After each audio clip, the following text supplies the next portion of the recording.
మిత్రులందరికీ శుభోదయం. పూజ్య గురుదేవులు శ్రీ దాజి గారి కథలకు మీ అందరికీ స్వాగతం. ఈ రోజు మనం వినబోతున్నటువంటి కథ పేరు తల్లిదండ్రుల ప్రేమ. ఒకానొకప్పుడు ఒక ఊరిలో జద్రి అనే ఒక వృద్ధుడు ఉండేవాడు. అతని కొడుకు నగరంలో నివసించడం వలన చాలా సంవత్సరాలుగా తన కొడుకును ఆయన కలవలేదు. కొడుకును కలవడానికి చాలా దూరం ప్రయాణం చేసి ఆ తండ్రి కొడుకు పనిచేస్తున్న ఊరికి చేరుకున్నాడు. చాలా కాలం క్రితం కొడుకు రాసిన ఉత్తరాలు ఏ ప్రదేశం నుంచి వచ్చేవో ఆ ప్రదేశానికి చేరుకున్నాడు. ఎంతో ఉత్సాహంతో ఆనందంతో ఆ ఇంటి తలుపు తట్టాడు. ఆ ఇంటి తలుపు ఎవరో తెరిచారు. జెర్రీ ఇలా అడిగాడు, థామస్ ఇంట్లో నివసిస్తున్నాడా అని. ఆ వ్యక్తి, లేదు, థామస్ ఇప్పుడు ఇక్కడ నివసించడం లేదు, అతను వేరే ప్రదేశానికి మారిపోయాడు అన్నాడు. జెర్రీ నిరాశ చెందాడు. తన కొడుకుని ఎలా కలుసుకోవాలా అని ఆలోచిస్తూ ఉన్నాడు. జెర్రీ వీధిలో నడుస్తూ ఇరుగు పొరుగు వారిని ప్రశ్నించడం ప్రారంభించాడు.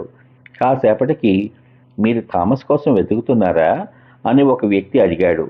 జెర్రీ అవును అని తల ఊపగా అతడు థామస్ కొత్త ఇల్లు, ఆఫీసు చిరునామా ఇచ్చాడు.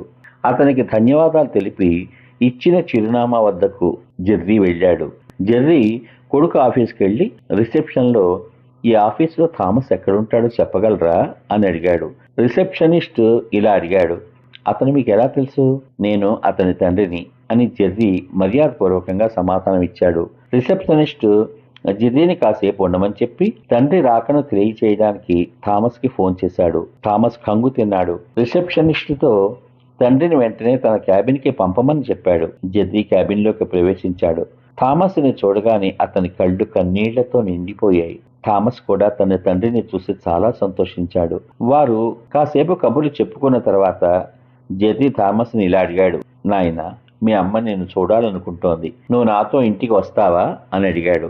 థామస్ బదిలిస్తూ, లేదు నాన్న, నేను ఇంటికి రాలేను, నా ప్రమోషన్కి సంబంధించిన ఒక ముఖ్యమైన ప్రాజెక్టులో చాలా బిజీగా ఉన్నాను, ప్రస్తుతం సెలవు దొరకడం చాలా కష్టం అన్నాడు. థామస్ ఇలా అడిగాడు, మీరే నాతో కొన్ని రోజులు ఉండొచ్చు కదా అని. ఒక్క క్షణం మౌనం తర్వాత జెర్రీ ఇలా బదిలిచ్చాడు, నాయనా, నువ్వు నీ పనిలో నిమగ్నమై ఉన్నావు, నిన్ను అసౌకర్యానికి గురి చేయడం లేదా నీకు భారంగా ఉండడం నాకు ఇష్టం లేదు. మళ్ళీ ఎప్పుడైనా నిన్ను కలిసే అవకాశం వచ్చినప్పుడు సంతోషంగా ఉంటాను అని చెప్పి అక్కడి నుంచి వెళ్ళిపోయాడు. కొన్ని వారాలకు నెమ్మదిగా థామస్ ఒక విషయాన్ని గ్రహించాడు.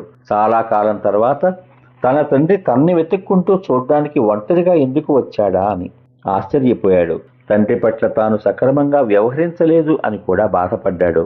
అపరాధ భావంతో కొన్ని రోజులు ఆఫీసు నుండి సెలవు తీసుకుని తండ్రిని కలవడానికి స్వగ్రామానికి వెళ్ళాడు. తాను పుట్టి పెరిగిన గ్రామంలో తన ఇంటికి వెళ్ళి చూసేసరికి అక్కడ తల్లిదండ్రులు కనిపించలేదు. అతను కంగారు పడి ఇరుగు పొరుగు వారిని ఇలా అడిగాడు, నా తల్లిదండ్రులు ఇక్కడ నివసించేవారు, ఇప్పుడు వాళ్ళు ఎక్కడున్నారు? వారు అతని తల్లిదండ్రులు ఉంటున్న ఇంటి చిరునామా ఇచ్చారు. థామస్ ఆ ప్రదేశానికి చేరుకున్నప్పుడు ఆ స్థలం ఒక శ్మశాన వాటికల నిర్జన ప్రదేశంగా ఉంది. అతని కళ్ళల్లో నీళ్లు తిరిగాయి. మెల్లగా ఆ ప్రదేశం వైపు నడవడం ప్రారంభించాడు. అతని తండ్రి జెర్రీ థామస్ని దూరం నుంచి చూసి గట్టిగా పిలిచాడు. థామస్ తన తండ్రిని చూసి పరిగెత్తుకుంటూ వచ్చి కౌగిలించుకున్నాడు. జెర్రీ, ఎలా ఉన్నావు నాన్న? నిన్ను ఇక్కడ చూడడం నిజంగా ఆశ్చర్యంగా ఉంది. నువ్వు ఇక్కడికి వస్తావు నేను ఊహించలేదు అని అన్నాడు. థామస్ సిగ్గుతో తల వంచుకు నిలబడ్డాడు. జెర్రీ ఇలా అడిగాడు, ఎందుకు నాయన బాధపడుతున్నావు? ఏమైనా జరిగిందా? దానికి థామస్ ఇలా బదులిచ్చాడు, లేదు నాన్న, నేను మిమ్మల్ని ఇలాంటి స్థితిలో చూస్తానని ఎప్పుడూ అనుకోలేదు. జెర్రీ నవ్వి, నువ్వు కాలేజీ చదువుకోవడానికి పట్నం వెళ్ళినప్పుడు అప్పు తీసుకున్నాను. తర్వాత నీ కొత్త కారు అవసరం అవగానే మళ్ళీ అప్పు తీసుకున్నాను. కానీ వ్యవసాయంలో నష్టం రావడంతో అప్పు తీర్చలేకపోయాను. అప్పుడు నీ సహాయం కోసం నిన్ను అడుగుదాం అనుకున్నాను. కానీ నువ్వు చాలా బిజీగా పని ఒత్తిడిలో ఉన్నావు. నా సమస్యను నీపై భారం వేయకూడదు అనుకుని మౌనంగా వెళ్ళిపోయాను.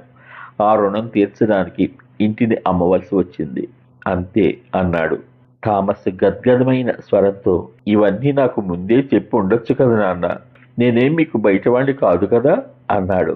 జెర్రీ ఇలా చెప్పాడు, పని కారణంగా నువ్వు చాలా ఒత్తిడిలో ఉన్నావు, అందుకే మౌనంగా ఉండిపోయాను.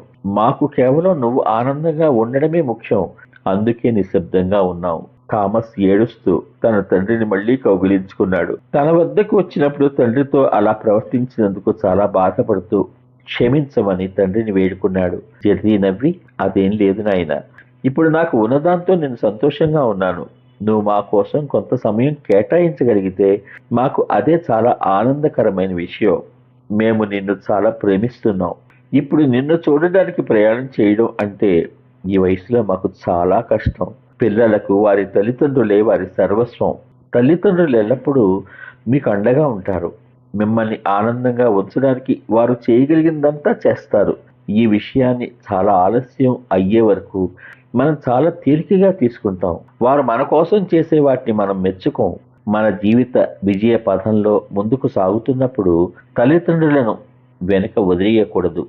ఎందుకంటే మన విజయానికి అసలైన కారణం వాళ్లే కదా. మరి విన్నారు కదా, మన తల్లిదండ్రుల ఎడల మన బాధ్యత ఎలా ఉండాలో ఈ కథ మనకి తెలియచేసింది కదా.